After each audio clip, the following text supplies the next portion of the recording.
Nuit de l'orientation 2014, toujours ici au cœur de la CCI, la Chambre de commerce de Tarbes et des Hautes-Pyrénées. Cette nuit d'orientation, le CIO, dont vous êtes la directrice, Isabelle Dulaurier, c'est indispensable de votre présence.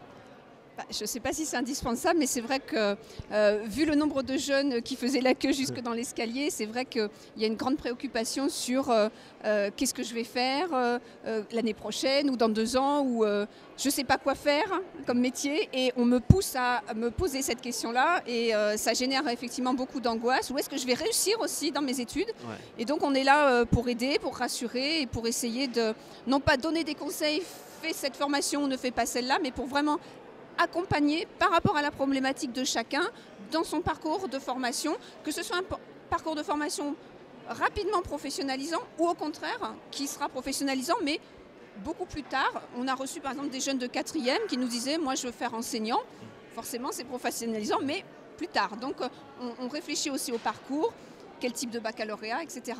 Est-ce que c'est plus facile quand un jeune vient vous voir en disant voilà, je veux faire tel métier parce que c'est ma passion, parce que je l'ai peut-être déjà testé avec de l'entourage. Comment je peux faire pour aller vers ce métier?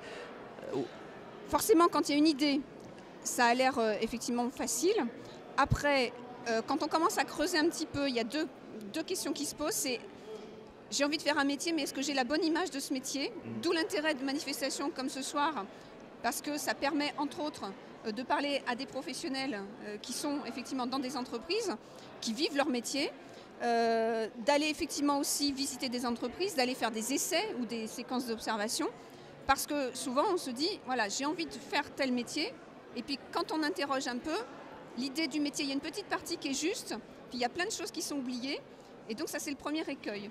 Donc on n'en reste jamais à la première question, interrogation d'un jeune, on lui répond, mais on s'assure toujours que l'image du métier qu'il a est à peu près correcte. Alors c'est vrai aussi pour le journalisme, je le précise, c'est que c'est pas juste s'asseoir dans un fauteuil et présenter le 20h, c'est plein d'autres facettes. Exactement, voilà c'est ça. Et la deuxième question qui se pose, c'est effectivement quelle est la meilleure voie de réussite pour ça?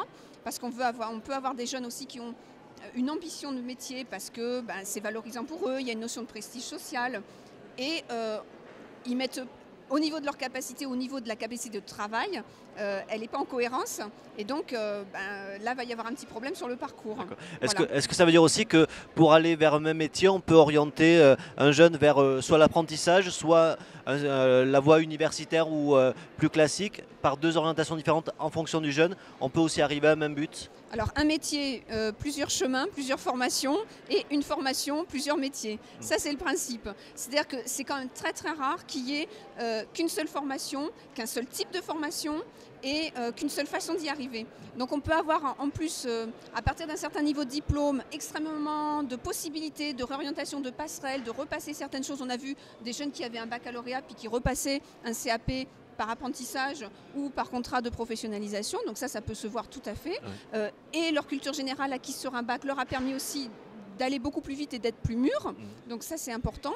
Et puis bien entendu on peut avoir aussi des parcours pour un même type de formation qui vont être des formations plus pour des jeunes qui sont déjà passés 18 ans, qui ont envie de se centrer vraiment sur du pro, ou bien des diplômes plus larges type éducation nationale avec du temps plein, de l'apprentissage, des certificats de qualification professionnelle. On va avoir plein de choses possibles. Donc en fonction de la problématique du jeune, de là où il en est-ce qu'il est scolarisé, est-ce qu'il ne l'est plus, on va pouvoir comme ça réfléchir ensemble et orienter ensuite vers d'autres partenaires, alors la mission locale, la CCI, etc. Parce qu'ils ont des types de formations que l'éducation nationale n'a pas, et inversement. D'accord. Est-ce que dans le département, le panel de formation, qu'il soit public ou privé, spécialisé ou plus large, est suffisamment grand pour répondre à la majorité des demandes aujourd'hui des jeunes?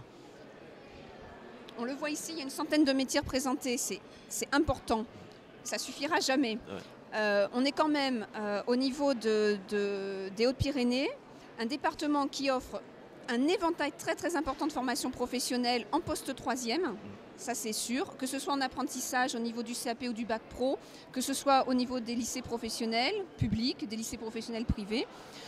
On est quand même le 2e pôle universitaire de Midi-Pyrénées, la deuxième zone urbaine de Midi-Pyrénées. Donc c'est vrai qu'on a quand même un potentiel de formation qui est extrêmement important. On a les écoles de commerce, on a des émanations aussi comme STAPS de l'Université Pau Pays de la Dour. Donc on a quand même des choses qui sont très importantes. Et la proximité après et les voies de communication avec le 64, avec le 31 Toulouse, font qu'on a aussi des grandes possibilités de complément, puisque bien entendu, par exemple, les études de médecine, elles sont sur Toulouse. Ouais. Voilà. Donc on ne peut pas tout avoir. Et on a aussi des formations délocalisées, manipulateurs radio, parce qu'on a aussi besoin de jeunes qui restent sur le département, parce que le besoin il est local. Donc on a délocalisé la formation avec une sorte aussi d'engagement moral pour que les jeunes puissent rester après sur le département. Donc ça c'est aussi une volonté de délocaliser des formations pour répondre à des besoins, pour que les jeunes après restent sur le département. Alors justement, et ça sera mes deux dernières questions. La première, c'est est-ce qu'il vous arrive de dire à un jeune qui veut faire un métier non, va pas dans cette voie, elle est bouchée, il n'y a aucun emploi pour l'instant ou pour les 2-3 prochaines années derrière, plutôt que de le laisser y aller et au final se dire il va galérer? Alors, notre rôle, c'est d'être, et c'est pas facile, dans le rêve et la réalité. Et on a un rôle éducatif. On n'a pas un rôle que d'insertion. C'est-à-dire qu'à l'Éducation nationale, le CIO, on ne fait pas du tout de prescription et on n'est pas dans de l'insertion directe. On est éducation nationale, donc il y a un rôle aussi éducatif. Ça veut dire que on n'interdira jamais, on sera prudent, on va dire. Alors par exemple, on a eu beaucoup de jeunes filles ce soir sur les métiers de la petite enfance. Ouais. Bien entendu, on est prudent, mais on leur dit qu'à ce jour, par exemple, le concours d'auxiliaire de puériculture, ça fait 2 ans, 3 ans qu'il n'a pas été ouvert et que, sauf à être très mobile après, si on passe ce genre de diplôme tout de suite en s'engageant, en plus très très rapidement après le collège par exemple, on risque effectivement de s'enfermer et d'avoir des problèmes. A contrario, des filières à la fac où il n'y aurait pas vraiment de débouchés, mais qui passionnent un jeune, c'est aussi le choix d'aller sur ces métiers passion. Mais on donne toujours des informations objectives pour permettre de faire le choix. D'où l'importance d'être bien renseigné aussi et d'avoir ces informations sur les débouchés, sur l'insertion. Mais c'est une partie des préoccupations des jeunes, c'est une grande préoccupation des parents, c'est une partie de la préoccupation des jeunes, mais c'est loin d'être la seule sur le choix effectivement après de leur métier. Une dernière question, vous parliez des parents, on a évoqué dans les différents entretiens, comme d'ailleurs lors de la table ronde de présentation de la nuit d'orientation, des métiers de l'industrie, des métiers de l'artisanat qui souffrent d'une mauvaise image pour la plupart d'entre eux, mais plus vis-à-vis des parents que vis-à-vis des enfants. Est-ce qu'il y a aussi parfois à un peu éduquer les parents en leur disant oui, mon fils il veut devenir plombier, maçon, il faut y aller parce que d'abord c'est porteur d'emploi qui peut avoir une évolution professionnelle importante et c'est pas l'image qu'on en a. Alors effectivement, il y a plusieurs choses.